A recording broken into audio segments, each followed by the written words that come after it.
saya Samuel Oscar Sanogo Zogoto dari kelas 10D kelompok 6 akan mempresentasikan unsur atom yang ada pada lampu LED. Lampu LED mengandung berbagai unsur atom dalam bentuk semikonduktor. Yang pertama ada nitrida, kedua aluminium, ketiga fosfor, keempat gallium, kelima arsenik, keenam indium. Berikut adalah susunan unsur atom pada lampu LED. Kita dapat melihat susunan unsur atom pada lampu LED di samping ini. Perbedaan, kelebihan, dan kekurangan pada lampu LED dan lampu pijar. Kelebihan lampu LED yang pertama, hemat energi, kedua desain fleksibel, ketiga umur panjang. Kelebihan lampu pijar adalah yang pertama, biaya awal rendah, kedua cahaya hangat. Kekurangan lampu LED adalah yang pertama, biaya awal yang tinggi, yang kedua ketergantungan pada kualitas, yang ketiga pencemaran lingkungan, yang keempat ketergantungan pada suhu. Kekurangan pada lampu pijar adalah yang pertama, efisiensi energi yang rendah, kedua umur pendek, yang ketiga panas berlebih, yang keempat ketergantungan pada filamen. Jika kita ingin memilih mana yang bagus antara lampu LED dan lampu pijar, kita harus tahu dulu kita memakainya untuk dalam jangka waktu yang panjang atau dalam jangka waktu yang pendek. Jika ingin memakai lampu dalam jangka waktu yang panjang, kita dapat memilih lampu LED. Jika ingin memilih lampu dalam jangka waktu yang pendek, kita dapat memilih lampu pijar. Sekian dari presentasi saya. Jika ada salah kata maupun perbuatan mohon dimaafkan. Sekali lagi terima kasih. Perkenalkan, nama saya Antut Bersinaga, kelas 10D. Saya akan menjelaskan tentang kimia. 1. Apa saja unsur yang terdapat pada aluminium foil tersebut? Pertama, besi atau Fe. 2. Silikon atau Si. 3. Tembaga atau Cu. 4. Magnesium atau Mg. 5. Mangan atau Mn. 6. Seng atau Zn. Unsur-unsur tambahan ini biasanya muncul karena proses produksi atau sebagai bagian dari paduan aluminium atau alloy untuk menambah kekuatan, fleksibilitas atau ketahanan korosi.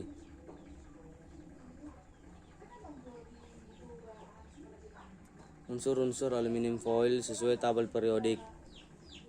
Unsur 1. Magnesium, lambang Mg, golongan 2A, periode 3, jenis unsur logam alkali tanah.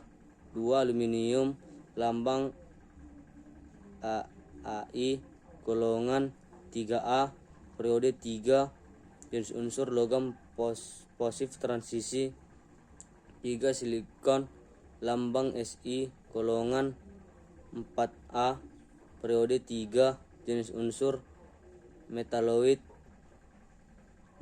4. Mangan, lambang Mn, golongan 5B, periode 4, jenis unsur logam transisi.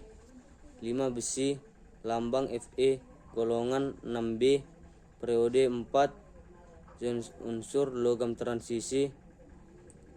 6. Tembaga, lambang Cu, golongan 1B, periode 4, jenis unsur logam transisi.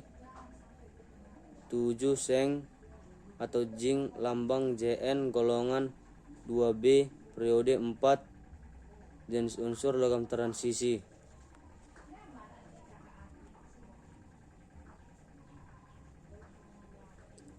Perbedaan utama aluminium foil dan kertas timah.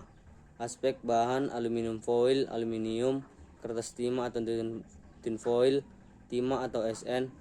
Warna, aspek warna, aluminium foil mengkilap keperakan, kertas timah atau tin foil abu-abu kusam. Aspek ketersediaan, aluminium foil umum digunakan saat ini, kertas timah atau tin foil sudah jarang digunakan. Reaktivitas, aluminium foil relatif stabil, kertas timah mudah bereaksi dengan makanan asam. Aspek berat, aluminium foil lebih ringan, kertas timah lebih berat. Aspek keamanan, aluminium foil aman untuk makanan, kertas timah berisiko racun jika bereaksi. Aspek harga, aluminium foil lebih murah, kertas timah atau tin foil lebih mahal. Assalamualaikum warahmatullahi wabarakatuh. Saya Dulu Nafis dari kelompok 6 akan mempresentasikan tentang unsur yang ada pada seng. Seng adalah unsur kimia dengan simbol Zn dan nomor atom 30. Seng juga memiliki banyak macam seng. Salah satunya adalah seng merah dan seng putih. Perbedaan, kelebihan, dan kekurangan dari seng merah adalah memiliki kelebihan seperti harga yang terjangkau dan mudah dipasang.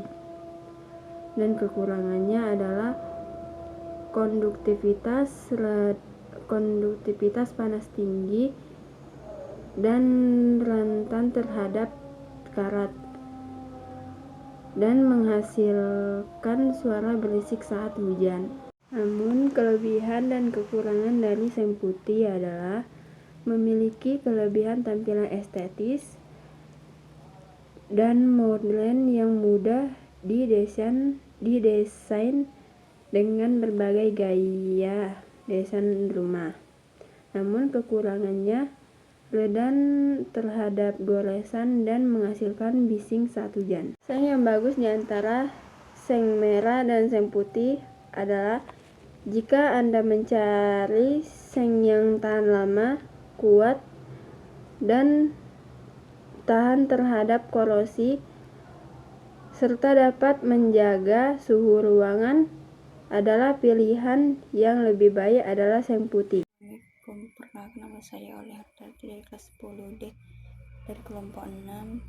Saya akan mempresentasikan tentang paku. Paku yang umumnya terbuat dari baja terdiri dari unsur utama yaitu besi Fe, karbon C, dan unsur lainnya seperti mangan Mn dan silikon Si dengan jumlah yang terkecil.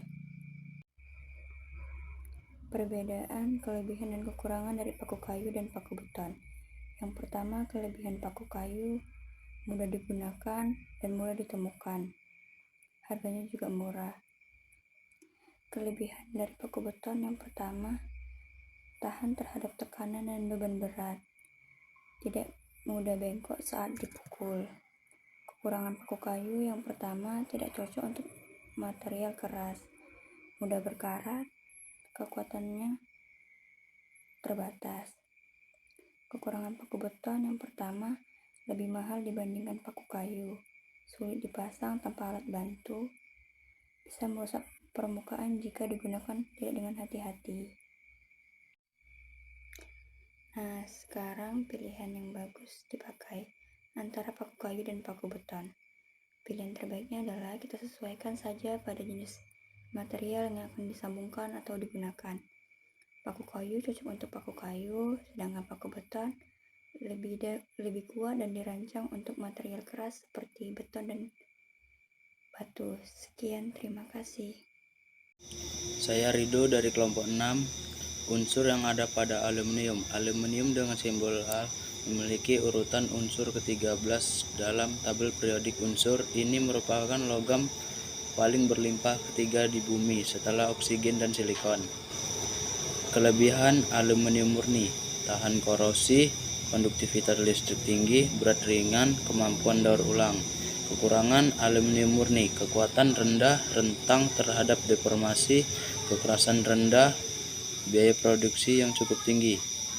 Kelebihan pada aluminium: paduan aluminium ringan, tahan korosi, dapat dibentuk, konduktivitas, tamal dan listrik.